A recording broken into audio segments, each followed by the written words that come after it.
Le mari de cette femme a abandonné sa famille pour épouser une autre. Aujourd'hui, même son fils l'a quittée, choisissant d'aller vivre avec sa belle-mère.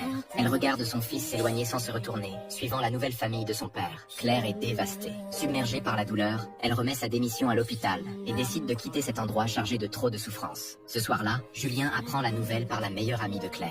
Aussitôt, il devient agité. Il invente rapidement un prétexte à Sophie, prétendant avoir une urgence à régler à l'entreprise, puis s'en va précipitamment. Sophie fait semblant de ne pas s'en préoccuper, mais elle sait très bien que son mari va retrouver son ex-femme. Le même mensonge qu'il utilisait autrefois pour tromper Claire est maintenant utilisé contre elle. À ce moment-là, les pleurs d'un bébé interrompent ses pensées. Il s'avère que Lucas a accidentellement cassé un vase, réveillant sa petite sœur. Sophie repousse Lucas brutalement, déversant toute sa frustration sur lui et le grondant sévèrement. Ce n'est qu'après qu'elle réalise avoir été trop dure, et elle s'excuse auprès de Lucas. C'est alors que Lucas commence à comprendre que cette belle-mère, autrefois si douce et bienveillante, n'est peut-être pas aussi parfaite qu'il le croyait. Quand Julien arrive chez son ex-femme, il trouve la maison complètement vide.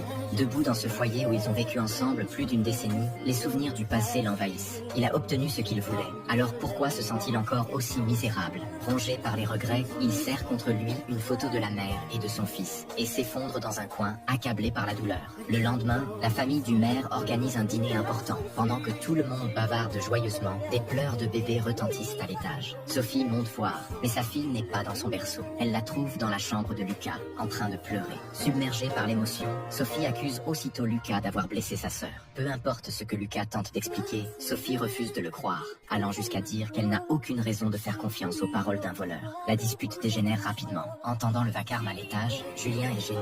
Il se précipite dans la pièce et demande à Lucas de se taire, rappelant qu'il y a des invités en bas. Mais Sophie continue de reprocher à Lucas son immaturité. Lucas ne comprend pas. Il n'a rien fait de mal. Alors pourquoi est-il blâmé? Hors de lui, il crie à son père: « Tu as abandonné ma mère pour une femme comme elle. » Julien gifle son fils violemment, lui ordonnant d'arrêter de nuire à la famille, puis se détourne et s'en va sans un regard en arrière. C'est à ce moment que Lucas réalise qu'il se soucie vraiment de lui. Blessé et bouleversé, il appelle sa mère et lui demande de venir le chercher. En entendant son fils pleurer au téléphone, Claire comprend immédiatement qu'il a été maltraité. Sans hésiter, elle enfile son manteau et se précipite chez son ex-mari. À ce moment-là, le maire réprimande sa fille, lui disant que le comportement de son mari est irresponsable et totalement honteux. C'est alors que Sophie réalise à quel point il est difficile d'être une bonne belle-mère. Soudain, la sonnette retentit. Sophie voit que c'est Claire et tente de la chasser. Elle refuse catégoriquement de laisser Claire emmener Lucas, car si Lucas part, le cœur de son mari pourrait partir avec lui. Claire se tient tranquillement devant la porte. Dès que Lucas aperçoit sa mère, il se jette dans ses bras sans la moindre hésitation.